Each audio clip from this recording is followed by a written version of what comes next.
할렐루야, 여러분 반갑습니다. 오늘 말씀의 제목은 우리를 사랑하시는 예수님이라는 제목으로 하나님 말씀 전하겠습니다.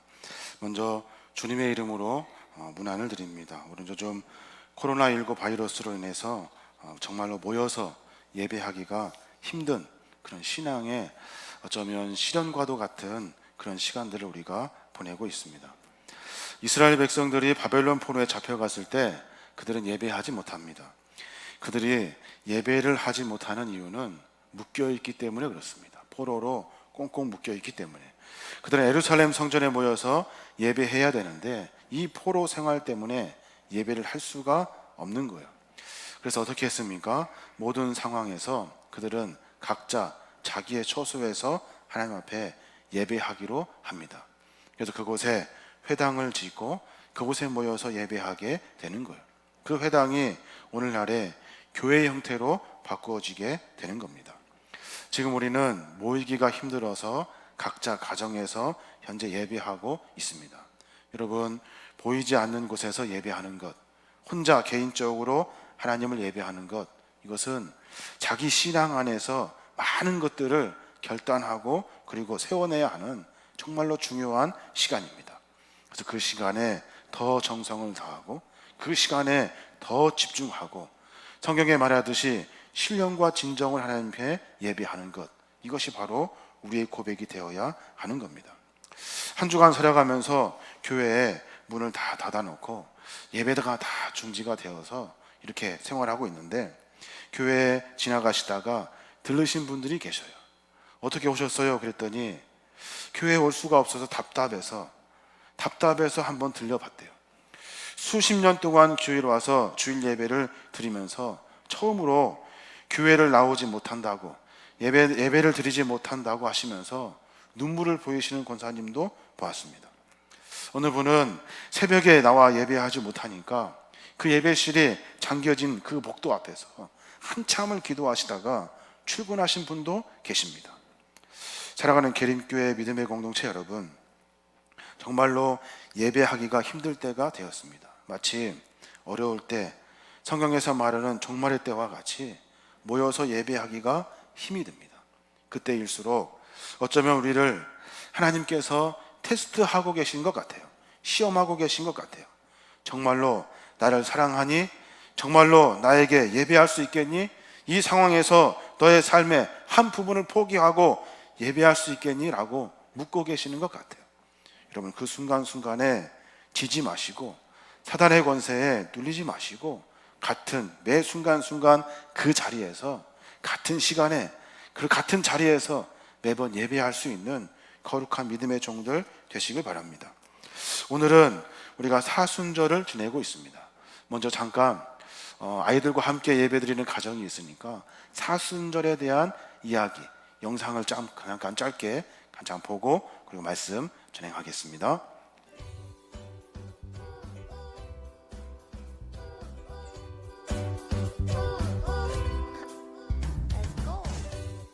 아이고 배야. 아이고 배야. 아니 승리야? 왜 그래? 배가 아파? 아니 그게 아니라 병원 가야지. 사순절 금식한다고 어제 저녁을 굶었더니 너무 배가 고파. 승리가 사순절 금식을 했구나. 사순절 기간 동안 계속하는 건 아닐 테고 혼자 하는 거야? 누구랑 같이 하는 거야? 매일 한 끼씩 우리 가족이 모두 같이 해요. 저는 어제 저녁 금식을 했고 오늘은 점심때 금식이에요. 그럼 오늘 저녁 금식은 환이겠네. 오늘 저녁은 저예요. 원래 환희도 해야 되는데 사순절이 시작된 지난주 수요일에 미국으로 비전 트립을 가버렸지 뭐야. 그나저나 천도사님, 사순절이 뭐예요? 아, 예수님이 십자가에 달려 돌아가시고 3일 만에 부활하신 것을 기념하는 부활절은 잘 알지? 그럼요. 달걀 먹는 날. 그래. 매년 부활절이 되기 전 40일 동안의 기간을 사순절 기간이라고 한단다. 사순이라는 말은 4번의 열흘을 말하는 거야. 아, 그렇구나. 사순의 순이 열흘 순자였네요. 근데 왜 하필 40일이에요? 글쎄, 왜 40일까? 성경에는 40이라는 숫자가 자주 등장하곤 하지. 하나님께서는 노아 시대에 40주야로 비를 내리셨고, 모세가 십계명을 받으러 올라가서 금식한 것도 40일이야. 또 이스라엘 백성들은 이집트에서 나와 가나안 땅에 들어가기까지 40년을 광야에서 지내야 했어. 오! 예수님이 광야에서 사단에게 시험을 받으신 것도 40일이에요. 아니, 오빠도 40일 비전트리 갔잖아. 그러네? 뭐지?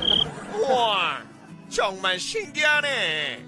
이 40이란 숫자에 숨겨진 비밀이 있는 것 같아. 그래, 숨겨진 비밀이라기보다 어떤 뜻은 분명히 있겠지. 전통적인 해석으로 우리는 성경의 40을 하나님께서 준비하신 혹은 우리에게 준비하게 하신 기간으로 생각한단다.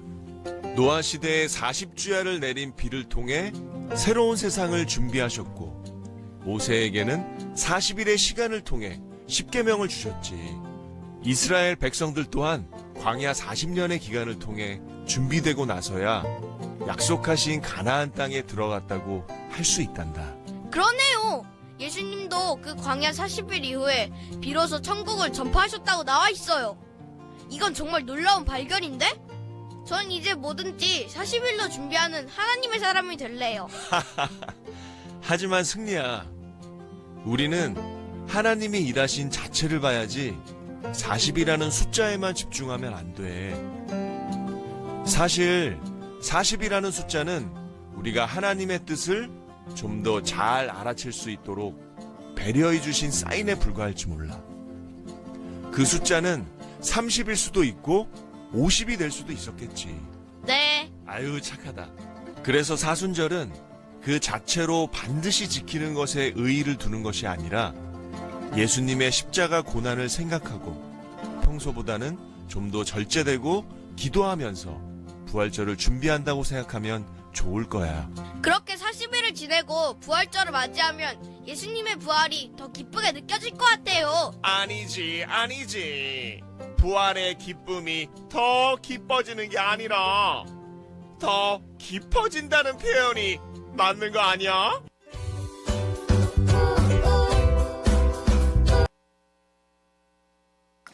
사순절의 의미를 여러분 조금 잘 이해하셨습니까? 교회력에 따르면 지난 수요일이 제2수요일이라고 해서 성회 수요일 그렇게 지내고 있습니다. 그날은 뭐 하는 날이냐면 죄를 머리에 다 뒤집어 쓰고 회개하는 날입니다.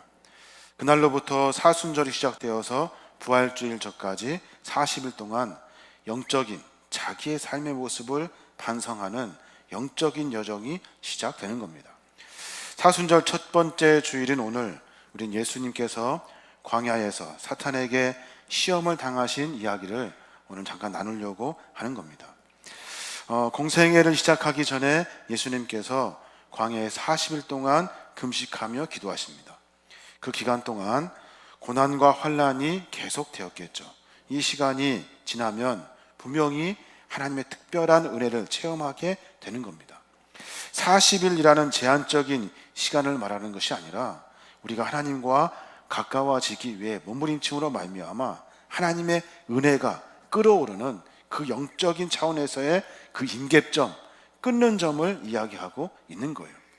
하나님께서 주시는 은혜는 아무 조건 없이 부어주시지만 분명한 것은 영적 생활을 통해서 준비하고 몸부림치는 시간들을 통해서 하나님을 우리에게 더 깊이 개입해 주시고 만나 주신다는 거예요.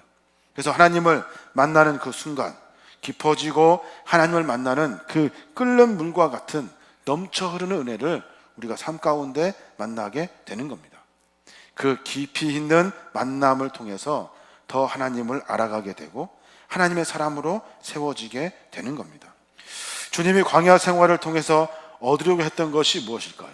주님이 그렇게 금식하며 기도하시면서 얻으려고 했던 것, 요한복음의 말씀과 같이 아버지가 내 안에, 내가 아버지 안에 있는 것, 이것을 주님이 분명히 원하셨다는 겁니다. 주님과 같이 우리의 마음과 삶 가운데 내가 아버지 안에, 그리고 아버지가 내 안에 늘 주님과 함께 동행하며 살아가시는 거룩한 믿음의 종들 되시길 바랍니다. 이 말씀을 묵상해 보면서 그런 생각이 듭니다. 과연 나는 아버지가 내 안에, 내가 아버지 안에 있다는 말, 이 말에 과연 자신 있게 그렇습니다 라고 말할 수 있는가? 이 한 문장 속에 들어있는 내 신앙의 고백을, 그러니까 내 신앙의 잘못된 부분을 점검할 수 있었습니다. 늘 고민해 보면서 우리는 하나님 안에 있는 것 같지만 사실은 세상과 훨씬 더 가깝습니다. 하나님과 깊은 교제를 나누는 것 같은데 사실은 다른 것과 더 깊은 교제를 나누고 있는 거예요. 왜 우리는 하나님이 우리를 사랑하시는 것을 늘 느끼지 못하는 걸까요? 다시 말해서 왜 우리는 주님과 도대체 하나가 되지 못하는 걸까요? 왜 이렇게 매번 답답한 것일까요? 어떤 분이 저에게 이번 주에 메일을 하나 보내주셨습니다. 그 메일의 요는 그렇습니다. 긴 문장의 메일이었는데 하나님을 만나고 싶습니다. 이것이 그 메일의 요였습니다. 긴 메일에 제 자신을 돌아볼 수밖에 없었습니다. 그러면서 나는 과연 아버지가 내 안에 계시고 내가 과연 아버지 안에 거하며 교제하며 살아가고 있는가? 그 질문에 저 역시 답답할 수밖에 없었습니다.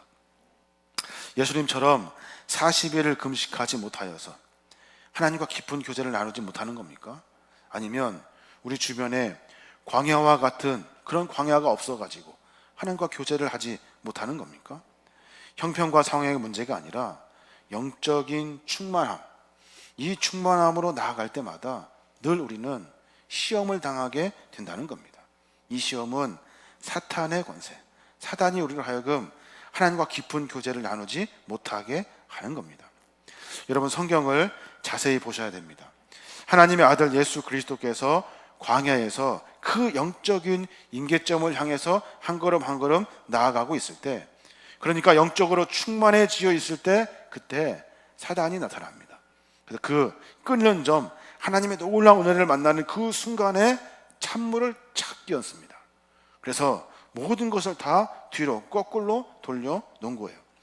사단이 예수님에게 한 시험의 핵심은 뭐냐면 예수 그리스도 자신에 대한 존재 상실을 만들어 버리는 겁니다. 그러니까 나는 하나님의 피조물이고 하나님의 아들이고 하나님의 자녀인데 이 사실을 잃어버리게 한다는 거예요. 정신과 의사이면서 영향력 있는 저자인 모건 스캇 펠키라는 의사 선생님이 있습니다. 그분의 책이 있는데 거짓의 사람들이라는 책에서 그분이 사단의 존재에 대해서 아주 여러 임상 경험을 통해서 설명을 합니다. 사단의 존재에 대한 결론이 뭐냐면 속이는 자라는 거예요. 속이는 자. 그분이 여러 가지 사실을 이야기하면서 사탄은 우리로 하여금 속인대요. 무엇을 속이냐면 너는 하나님의 사람이 아니야. 어떻게 너 같은 것이, 이렇게 말하고 설명한다는 겁니다. 이 말은 성경에서도 수도 없이 나옵니다. 요한복음 8장 44절에 보면 그는 처음부터 살인자요 진리가 그 속에 없으므로 진리에 서지 못하고 거짓을 말할 때마다 제 것으로 말하나니 이는 그가 거짓말쟁이요 거짓의 아비가 되었음이니라. 누구를 말하냐면 사탄에 대해서 이야기하고 있는 거예요. 예수님께서 광야의 시간을 통해서 하나님과 깊은 연합을 이루어 가십니다.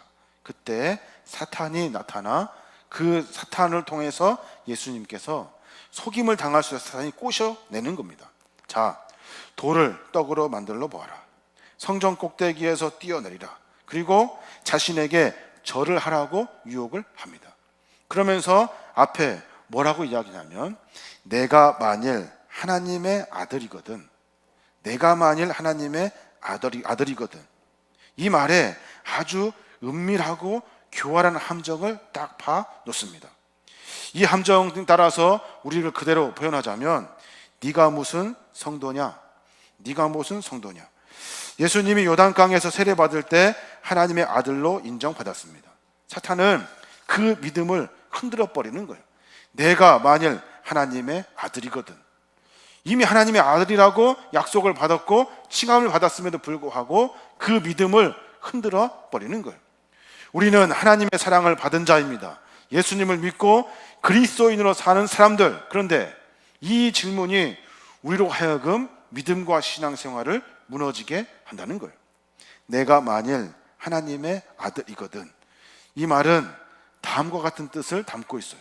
첫째는 뭐냐면 이 질문을 통해서 예수님의 믿음을 흔들어 놓는 거예요.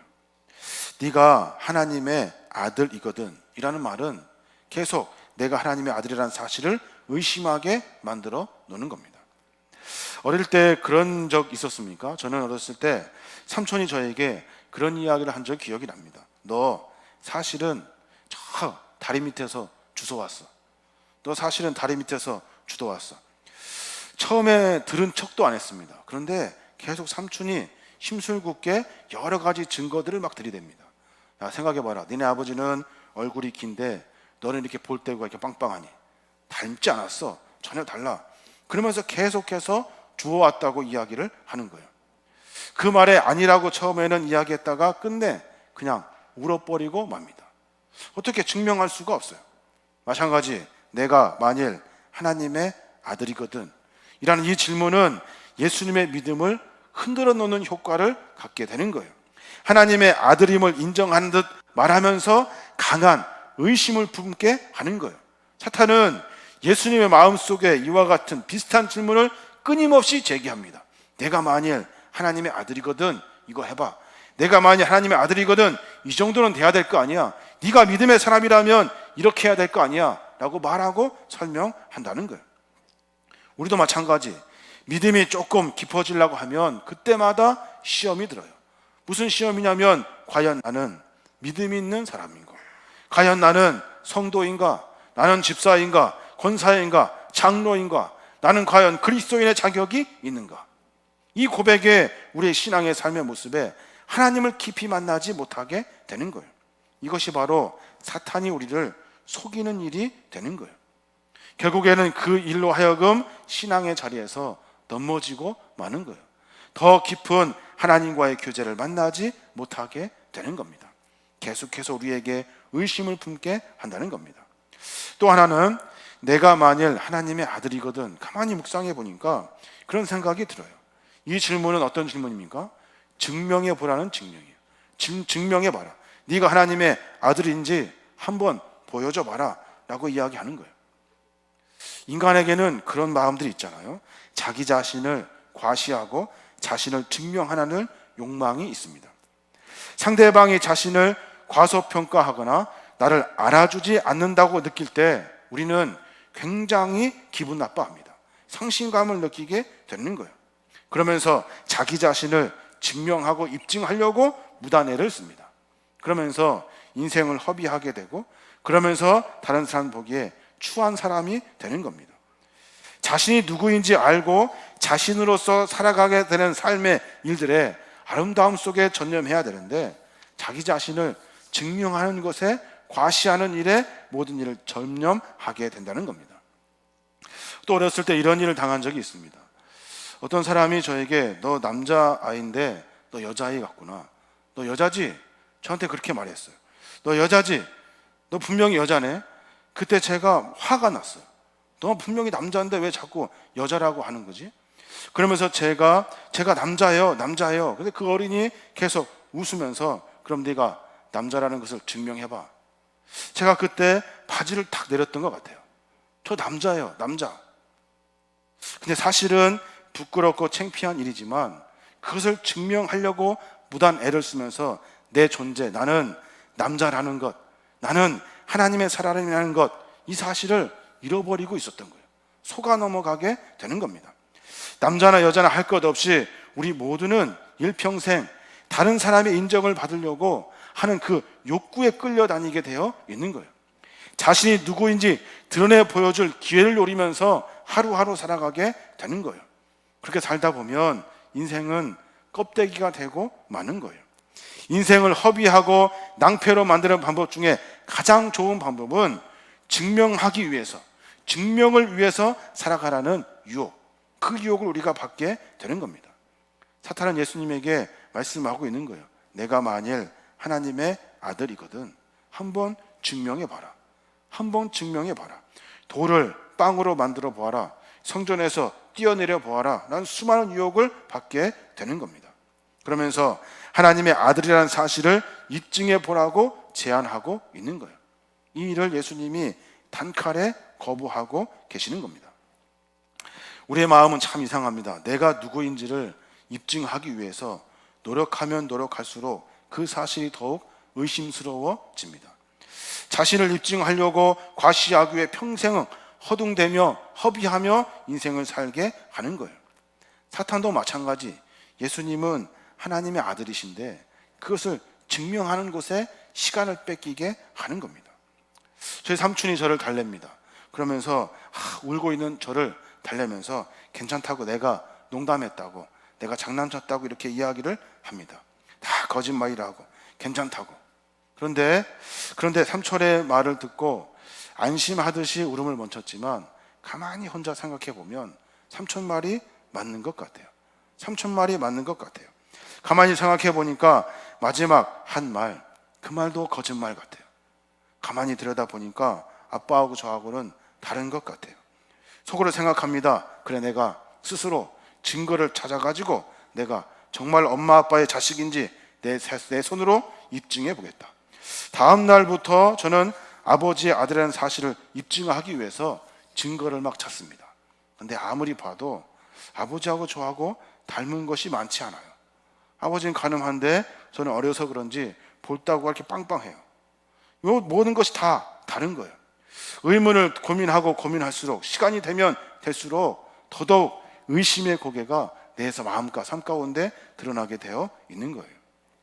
사탄은 우리로 하여금 그런 일들을 하게 함으로 말미암아 시간을 낭비하게 하는 겁니다. 사탄이 예수님에게 노린 것이 바로 그거예요.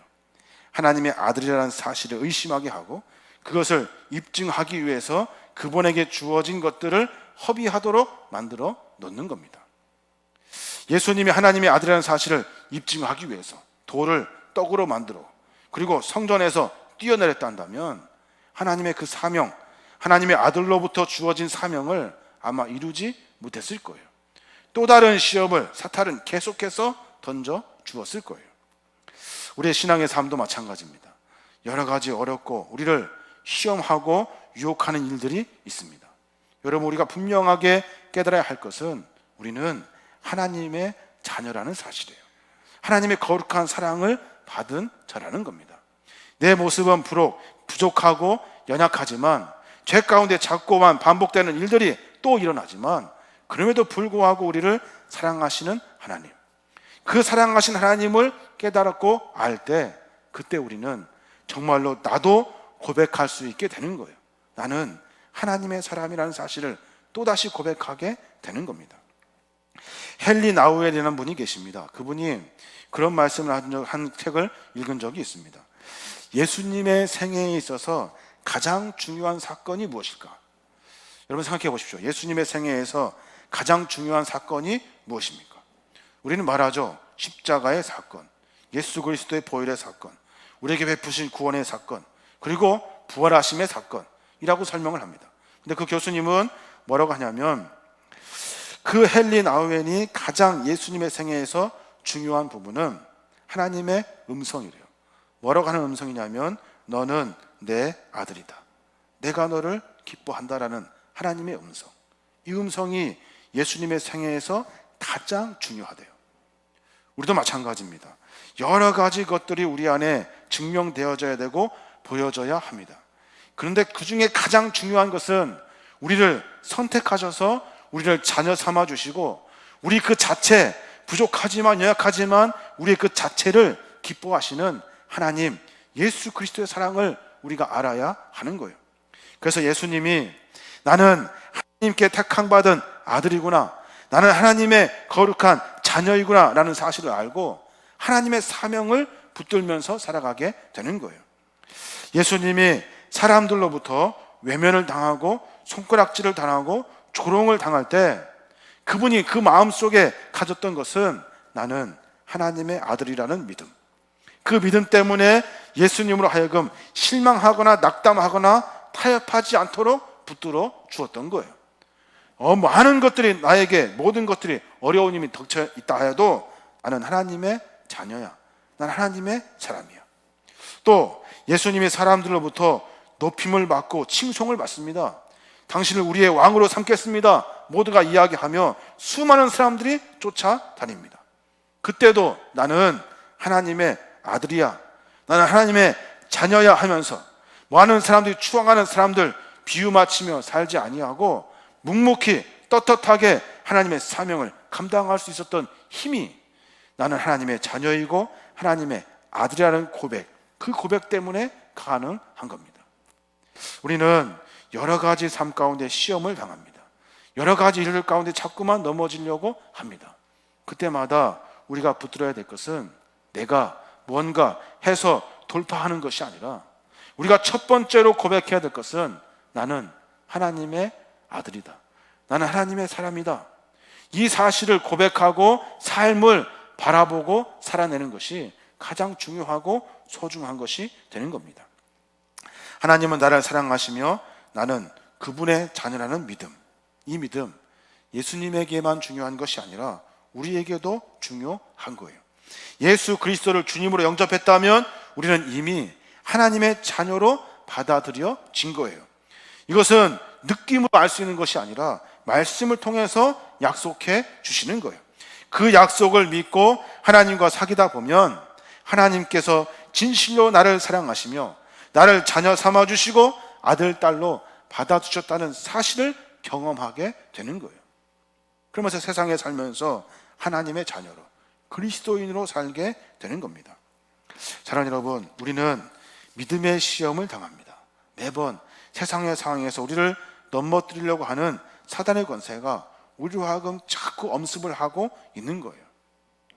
무엇을 입증하기 위해서, 다른 사람에게 인정받기 위해 고심하며 살아가는 삶이 아니라 묵묵히 내가 할 수 있는 일들, 내가 하고 있는 일들 가운데 나는 하나님의 사람으로 나에게 맡겨주신 하나님의 사명을 묵묵히 감당하며 살아가는 거예요. 사탄은 우리를 넘어지게 하는 초점이 뭐냐면 너는 하나님의 사람이 아니야, 너는 하나님의 사랑을 받지 않아, 너는 네 스스로 잘났다고 이야기하잖아, 나는 나를 속이려고 하는 속임의 목소리가 사단을 통해서 들려오게 되는 거예요. 그때마다 나는 하나님의 사람이라는 사실을 깨닫고 하나님의 사랑을 받은 자라는 고백이 우리 안에 있어야 하는 겁니다. 하나님의 사랑을 받을 만큼 우리는 한 일이 별로 없습니다. 사실 그렇습니다. 나에게 사랑받을 만한 자격이 전혀 없습니다. 그런데 예수님은 그분의 십자가의 공로, 값없이 주시는 은혜로 말미암아 우리를 하나님의 자녀로 삼아 주신 거예요. 하나님은 나를 있는 그대로 사랑하시고 모든 것 가운데 나를 사랑하시는 분이 하나님이셔요. 내 허물, 내 반복되는 죄, 내가 잘못했던 여러 가지 일들을 다 품어주시는 것이 하나님의 사랑이라는 겁니다. 사순절의 기간이 시작되었습니다. 긴 영적인 여정이 시작된 거예요. 매년 반복되는 사순절이 아닙니다. 분명히 사순절의 기간 가운데 우리가 고백할 것이 있습니다.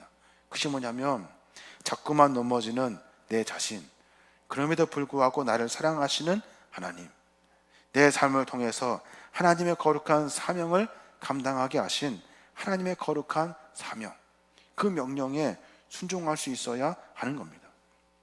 사탄은 우리에게 계속해서 거짓말로 우리를 속입니다. 너는 사랑받을 자격이 없어, 너는 그걸로는 안 돼, 사랑받을 자격이 있음을 한번 증명해봐, 네가 도대체 무엇인지 누구인지 네 입으로 고백해봐.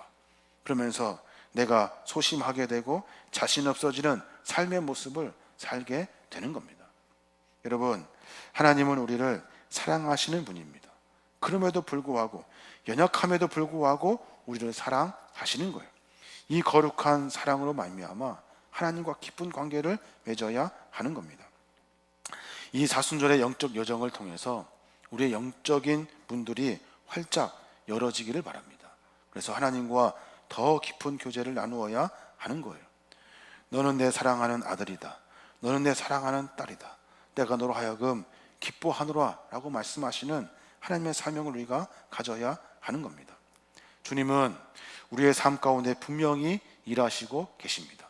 주님, 우리를 사랑하셔서 우리를 통해서 하나님 나라를 만들고자 하시는 거예요. 이 거룩한 하나님의 계획 앞에 순복하며 살아야 하는 겁니다. 한 주간 살아가면서 하나님을 더 많이 사랑하시고 하나님의 거룩한 사랑을 깨닫고 나아가시는 거룩한 믿음의 종들 되시길 주님의 이름으로 축원합니다. 아멘.